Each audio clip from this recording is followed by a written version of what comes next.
માર્કના શુભ સંદેશમાંથી પાઠ બીજો અધ્યાય કડી 1-28 દેહ અને આત્માને સ્વાસ્થ્ય. થોડા દિવસ પછી ઈસુ પાછા કફરનહૂમ આવ્યા એટલે વાત ફેલાઈ ગઈ કે તેઓ ઘેર છે અને એટલા બધા લોકો ભેગા થઈ ગયા કે આંગણામાં પણ માય નહીં. ઈસુ તેમને ઈશ્વરની વાણી સમજાવતા હતા. એવામાં કેટલાક લોકો 4 માણસો પાસે એક લકવાવાળાને ઉપડાવીને ત્યાં લઈ આવ્યા. પણ લોકોની ભીડ એટલી બધી હતી કે તેઓ ઈસુની પાસે પહોંચી ન શક્યા. એટલે ઈસુ હતા ત્યાં આગળનું છાપરું તેઓએ ખોલી નાખ્યું અને બાકોરામાંથી લકવાવાળા માણસને બિછાના સાથે નીચે ઉતાર્યો. એ લોકોની શ્રદ્ધા જોઈ ઈસુએ લકવાવાળાને કહ્યું, બેટા, તારા પાપ માફ કરવામાં આવ્યા છે. હવે ત્યાં કેટલાક શાસ્ત્રીઓ બેઠા હતા. તેઓ મનમાં વિચાર કરવા લાગ્યા કે આ માણસ આમ કેમ બોલે છે? આ તો ઈશ્વરની નિંદા કરે છે. એક ઈશ્વર સિવાય પાપની માફી કોણ આપી શકે એમ છે? ઈસુ તરત જ અંતરથી સમજી ગયા કે આ લોકોના મનમાં આવા વિચાર ચાલે છે. એટલે તેઓએ તેમને કહ્યું, તમે શા માટે મનમાં આવા વિચાર સેવો છો? શું સહેલું છે? તારા પાપ માફ કરવામાં આવે છે એમ લકવાવાળાને કહેવું સહેલું છે કે ઊઠ અને તારું બિછાનું ઉપાડીને ચાલવા માંડ એમ કહેવું સહેલું છે?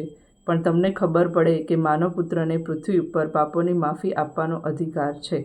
એટલા ખાતર તેમણે પેલા લકવાવાળા માણસને કહ્યું, હું તને કહું છું કે ઊઠ, તારું બિછાનું ઉપાડીને તારે ઘેર જા.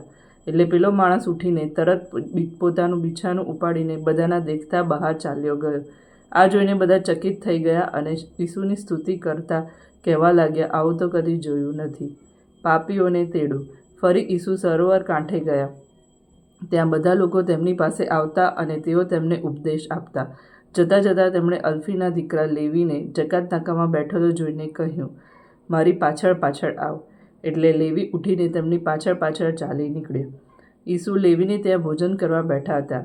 ત્યારે ઘણા જકાતદારો અને પાપીઓ પણ તેમની અને તેમના શિષ્યોની સાથે પંગતમાં બેઠા, કારણ એ લોકોમાંના ઘણા એમના અનુયાયીઓ હતા. ઈસુને જકાતદારો અને પાપીઓ સાથે ભોજન કરતા જોઈને ફરોશી સંપ્રદાયના શાસ્ત્રીઓ તેમના શિષ્યોને કહ્યું, એ જકાતદારો અને પાપીઓ સાથે કેમ જમે છે? એ સાંભળી જઈને ઈસુ તેમને કહ્યું, વેદની જરૂર સાજાને નથી હોતી પણ માંદાને હોય છે. હું પુણ્યશાળીઓને નહીં પણ પાપીઓને બોલાવવા આવ્યો છું.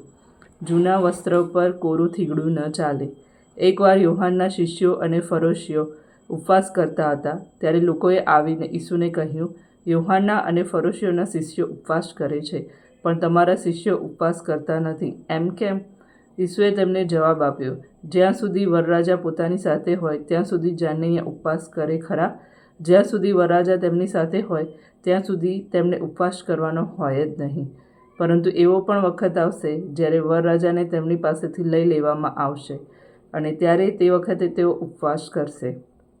કોઈ જૂના વસ્ત્ર ઉપર કોરા કાપડનું થીગડું મારતું નહીં તો એ થીગડું સંકોચાતા વસ્ત્ર વધારે ફાટે છે અને કાણું ઉલટું મોટું થાય છે. તે જ પ્રમાણે કોઈ જૂના કપ્પામાં નવો દ્રાક્ષાસવ ભરતું નથી. ભરે તો આસવ કૂપ્પાને ફાડી નાખે છે અને આસવ અને કૂપ્પો બંને નકામા જાય છે.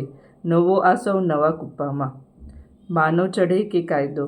એકવાર વિશ્રામવારને દિવસે ઈસુ અનાજના ખેતરમાં થઈને જતા હતા અને તેમના શિષ્યો જતાં જતાં અનાજના ડુંડા તોડવા માંડ્યા. આ ઉપરથી ફરોશીઓએ ઈસુને કહ્યું, જુઓ, એ લોકો વિશ્રામવારને દિવસે જેનો નિષેધ છે તે શા માટે કરે છે? ઈસુએ તેમને કહ્યું, દાવીદ અને તેના સાથીદારો ભૂખ્યા હતા અને પાસે કશું નહોતું ત્યારે દાવીદે શું કર્યું હતું તે તમે વાંચ્યું નથી? વડા પુરોહિત અબ્યાથારના વારા દરમિયાન ઈશ્વરના થાનકમાં જઈને ત્યાં ધરાવેલા રોટલા તે ખાઈ ગયો હતો, જે ખાવાનો પુરોહિતો સિવાય કોઈનો અધિકાર નથી. એટલું જ નહીં, તેણે પોતાના સાથીદારોને પણ તે આપ્યા હતા. વળી ઈસુએ તેમને કહ્યું, વિશ્રામવાર માણસ માટે છે, વિશ્રામવાર માટે માણસ નથી. એટલે માનવપુત્ર વિશ્રામવારનો પણ માલિક છે. આ પ્રભુની વાણી છે, તે આપણો આધાર છે.